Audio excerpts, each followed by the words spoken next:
जसं जावयांनी धोंडा करून पूर्ण इंस्टाग्राम जाम केले, तसं मला सांगा किती सासवांनी आपल्या सुनांना जोडवी घेतली, कारण ती पण एक परंपराच आहे. तर माझ्या आजी सासू आल्या आहे, तर माझ्या सासूबाईंनी आणि माझ्या जी सासूने त्यांच्या आईसाठी दोघांनी साड्या घेतल्या.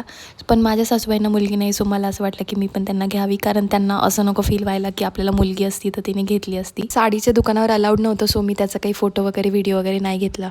मला असं वाटतं की लग्नानंतर दोघं साईडने ज्याने त्याने ज्याच्या इच्छेने जे दिलं ते, नाही दिलं तरी असं नाही की ते लोक तुमच्यावर प्रेम नाही करत. म्हणजे वस्तूंपेक्षा प्रेमाला जास्त महत्त्व द्यावं. असो, माझ्या सासूबाईंनी मला ही जोडवी घेऊन दिली होती.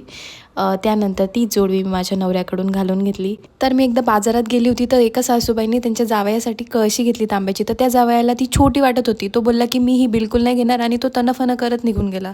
तर असे जावई काय कामाचे, आणि तुम्ही त्यांना कळशी काय तांब्याचा ग्लास पण नका देऊ. आणि तुम्हाला सध्या माहीतच असेल की आमचं मुंबई पुणे चालू आहे. सो पुण्याच्या घरासाठी खूप सारे म्हणजे भांडे वगैरे वस्तू नुसतं घेणंच चालू आहे.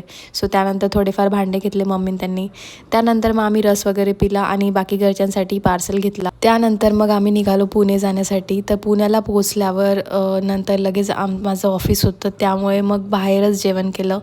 तर मग आम्ही खाल्लं मटण संदीप हॉटेलचं, आणि छान होतं बऱ्यापैकी. त्यानंतर रूमला पोहोचलो आणि माझे बरेच पार्सल आले होते. हे मी किचन डेकोरेट करण्यासाठी घेतलं होतं. हा एक शोपीस आहे, मला खूप जास्त आवडला होता. तर किचनच्या कॉर्नरला असं स्पून ठेवण्यासाठी, आणि चहा, साखर, तेल, मीठ असं नॉर्मली ठेवण्यासाठी. आणि ही एक ट्रॉली घेतली होती, कारण आमचं घर फर्निश नाही आहे. सो सगळा सामान असा खालीवर पडलेला होता. तुम्हाला लिंक हवी असेल तर कमेंट करा, मी तुम्हाला पाठवते. Bye bye.